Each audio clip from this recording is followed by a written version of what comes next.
Welcome to On the Edge with April Mahoney Brains. Here, this is the spot where the conversation is pointed, the guests are sharp, and the responses are never dull. Welcome home, Brains. There's only one requirement to hang out on the edge, is that you open your big brain and close your small mind. Did you bring your thinking caps? It's time to put them on, because the conversation starts now.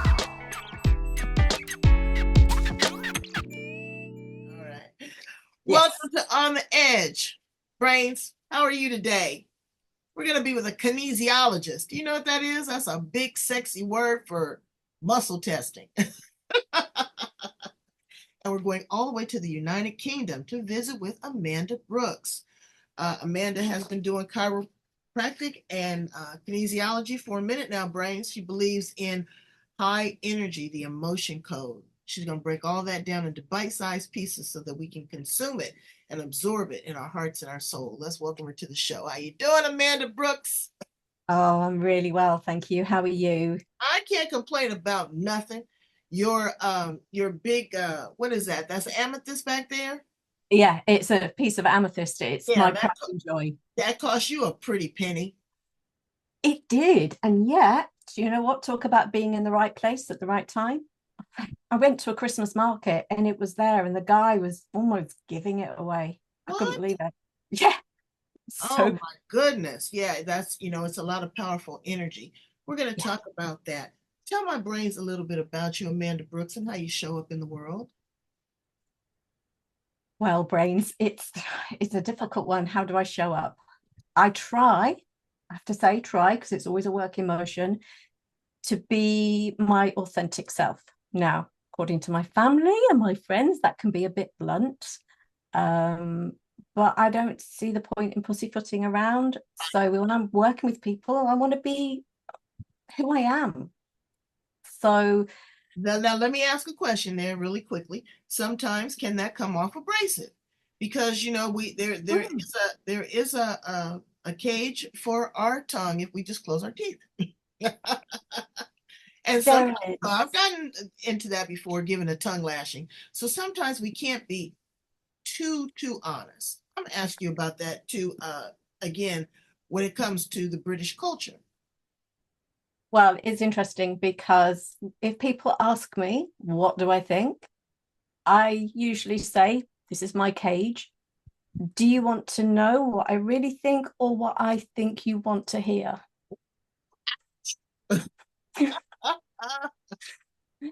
Now I will respond with something like, okay, I hear what you're saying, and I'll try to repeat back what they're saying to be empathetic to let them know that I heard it. However, I do make it very clear that I don't want to hear this two or three times.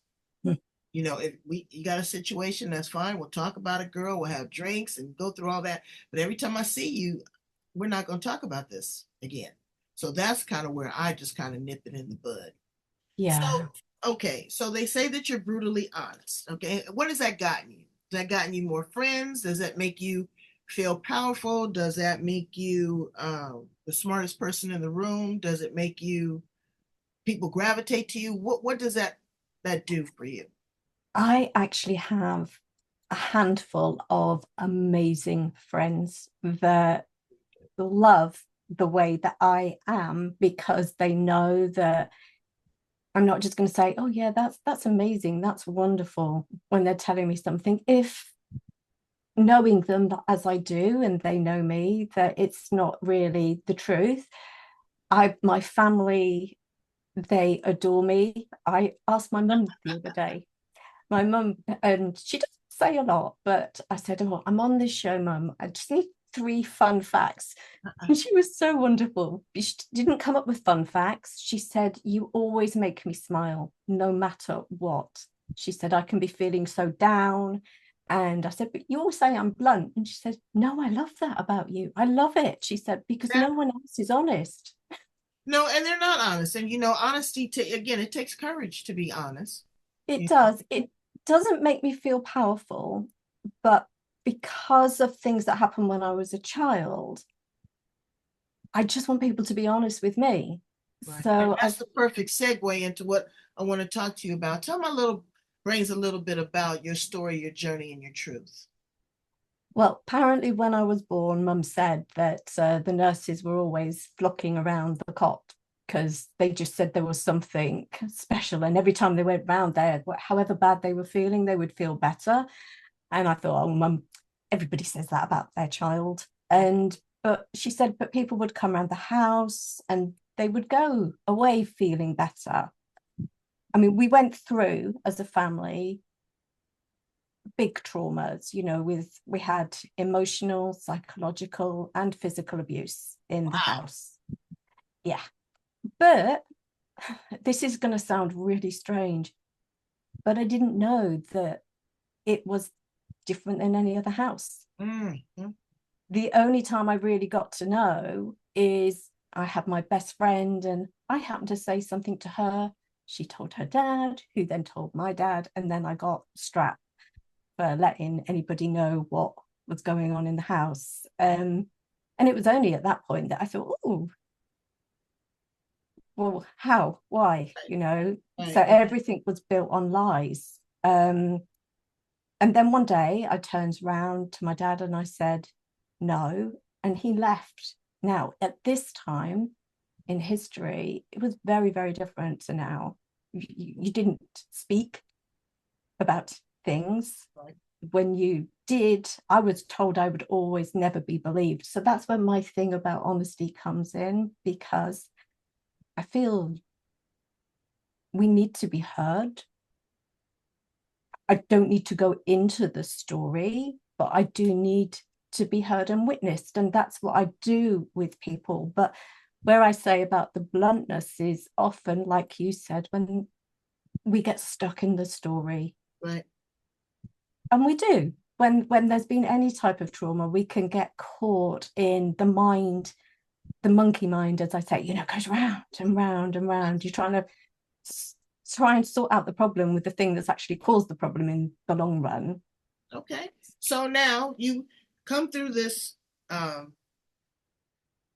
darkness. Okay, into the light. What was your aha moment when you just said, you know what? The hell with this noise. I'm liberating myself. Or was it a natural progression? Because some people can catapult. Yeah. And sometimes I'm concerned about that, because that could be like from going one extreme to another. It's like you're breaking up with your husband and then you hurry up and get a boyfriend, and all these whimsical kind of things. So for people to really grab hold and find some luster and the meat into it, you got to do the deep dive. You got to pull back a lot of layers, and pulling back the layers of the onions make you cry. It certainly can. I mean, I think I didn't really have the childhood because of all the different pieces that were in there. And then my mum was a single parent with 2 young children. So I ended up being like the second mum. And that used to happen a lot. I know, decades ago, and still happens now, to be fair. But mum would come home from work and she'd be crying because she was so exhausted. And so my head was down all the time. But on top of all of that, when I was little, I used to know things were going to happen before they happened. And I saw in my head, this is my best friend's brother get killed. And I tried to warn people, and then it happened. And then I was like, you caused it, even though I wasn't even there. So I actually shut down all of my gifts at that point, because I was like, I don't want this. I don't want something that I cannot do anything about. And you have to learn to manage that, because to whom much is given, Amanda, much is required. And you have to do a lot of the heavy lifting. Yes. And it's a lot of responsibility, because you got to suppress who you are naturally, spiritually, and intellectually, to fit in and be the people pleaser among all these other people that are chaotic around you. That's that's a lot. And I respect that. So now you're working with individuals to help them release those blocks? Yeah, because, due to a couple of car accidents where this is where up above definitely have a different plan for you. You know, so I had a couple of car accidents in my early 20s, and I was just in continuous pain, and they said I wouldn't have a normal life. I wouldn't have family, that I'd live every day in pain. It was, and you know, and I went for chiropractic treatment, which made such a massive difference in my life. And then the lady said, why don't you train in it? Well, as I started training, I put my hands on people, every part of the gifts all started coming through. And I tell you what, Brains, if any of you have ever had it, it is like a tsunami of emotions and visions and thoughts. And I was like, whoa. But you know what else it is? To me, and it's happened to me, it was addicting. Yeah. And they don't say, oh, you know, I'm gonna go get my neck cracked. No, they say you're gonna get an adjustment. And it is an adjustment. And it is a shift, but it is addicting. Yeah. And that's the thing. And once I qualified as a chiropractor, I didn't want people keep coming back. I wanted, I know. You want you to get well, right? Yeah, I wanted them to be able to live their life and to feel great in themselves. And I went on a kinesiology course, and I felt like I'd come home.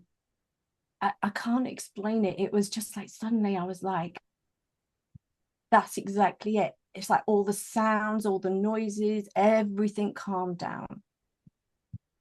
Wow. And I could just do what, it was almost I could do what I'd been born to do. And that sounds really weird, but that's how it felt.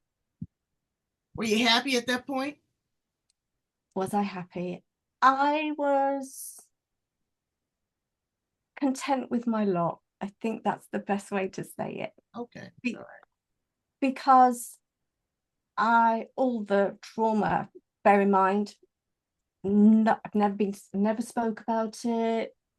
Family don't talk about it, any of that. So I ended up having lots of work done, counseling, hypnotherapy, psychotherapy, you know, everything. Self-medicate? Be honest. No, I didn't. I didn't do that. Well, I mean, because some people spiral to that point. I mean, there is a lot there. So did you start to journal? Did you start to, during these therapy sessions, did you really find them valuable? Because I've got some friends that go to talk therapy, and I'm not talking about you in particular. And it's like they keep regurgitating the same thing. They never get beyond that point. So you have to tap into another soul source. You know, all of us have a soul contract. And again, to whom much is given, much is required. There's a lot of responsibility in this thing called life. You were given a gift, but then you were tormented on the other side. And it seems like it's so unfair, but now you are able to pour into others. Tell us about the work that you do. So from the chiropractic into the kinesiology, I started to ask all the chiropractic clients that were always coming back anyway, could I just try this energy muscle testing? Could I just see what was going on? And no word of a lie, all of them started to feel so much better. And I was like, once you realize that in the soft tissue, that old emotions, old thoughts, old feelings, things that hadn't been processed could be held in the body and then create the distortion of energy, which then makes the pain. So I found through all the counseling and everything, no, that didn't really help me. It was, you were just going round and round on the story. But when I got involved in the kinesiology, that's when things shifted. Okay, tell my brains, what is kinesiology and how does it work? So with the kinesiology, brains, there's you'll hear many different types. You've got the kinetics, which is the very sports side of it. But where I'm using it really is it comes down from the applied kinesiology, which is founded by chiropractors. But we're looking at the muscle testing. We're looking to see how the body responds to a given stress. Now, that stress might be a hand position, it might be a thought, It might be feeling a specific emotion. It might be putting a little food stuff on you, for instance, and then seeing how your body responds to that given stress. Then we do different things to reduce those stress levels so that you can think something and it doesn't send you off on a spiral of other thoughts. And I mean, I've been doing this 32 years now, and Wow. I love it. I just, I have clients all over the world in different countries. And Even you can do it energetically. You don't have yeah, to. Yeah. See, that's what I don't understand. And can I say this to you in all transparency? I'm please. not trying to be rude or disrespectful, but people would say that that is some hoo-hoo. They don't believe now, and I'm not saying that's me because I'm a firm believer in energy, honey. I know how it works. Okay. But some people do not connect with that. And is it, I don't know, is that a limiting belief? Is that fear? Where do you think that comes from? I don't know, because the thing is, a lot of people say they don't believe. I get a lot of people that go, I don't think you can help me, but I thought I'd give you a try. They don't realize that that actually means there's a part of them that actually hopes that it will work. My biggest people have been the skeptics, the one that goes, there's no way this is going to make a difference. And it does. So I found you don't have to believe in it, but we had an advert over here in the 70s, and it was called the Ready Brek advert. So it was basically a morning breakfast that was hot. And it used to show it with this little boy cooking a football, but with this red ring around him of warmth. But that red ring, for me, it's like that's the aura, that's our energy field. And we are always, in a sense, using it. I mean, how many of you brains have gone thinking about somebody, then the phone rings or you bump into them, you go, oh, I was just thinking about you. It's energy. Right, right. But what I've done, I think, through my sensitivity and the gifts and the traumas, is I can sense people's energy. And as long as I've got permission to work with that person, as soon as I do that, it's not that I take on their stuff, because I definitely don't do that. But I can feel how their system, where the blocks are going on, where there's like a kink in the energy. And a lot of times people will go, did you know that about me? And I go, I didn't. That's what your body's telling me. So you said you don't take it on. What do you do to cleanse yourself? What makes it so that you are a clear conduit of energy, because you are a vessel at this point. And you know, people are relying heavily on you for belief. And in all transparency, sometimes they want to believe. Other times they're opposed to it. If you don't go with it and believe it's not going to work, I don't care what you do.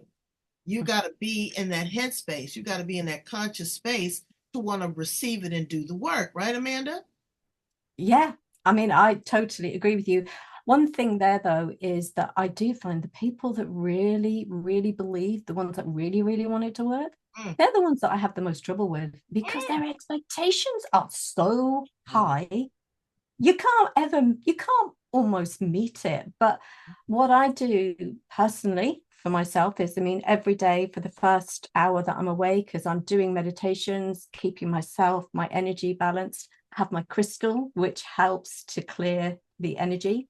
I cleanse this room every day.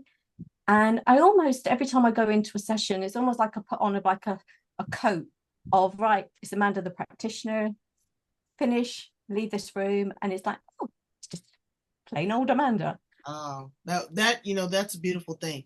Sometimes people can't separate the wheat from the straw. Yeah. It gets convoluted. Let's ask you some fun things, because we've done the deep dive. You asked your mother, so now I want you to ask yourself. Tell me three interesting things about you. Okay. So, one, I somehow managed to volunteer to crochet a Christmas tree skirt when I was living in Canada briefly. Now, I didn't know how to crochet. So, Oh, I know. I'm gonna make a quilt this Christmas, and I don't know how to. My mother knew how to quilt. I don't know how to quilt.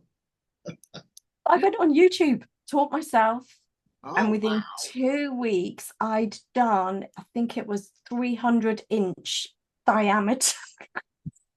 um, I My was God. quite shocked myself that I managed to do that. But I enjoyed it, and it made me realize that counting was such a good thing for me. It kept my mind quiet. Mhm. So that's one. The second one, which you're going to ask about, is I used to marry people. Oh, See what that's that meant?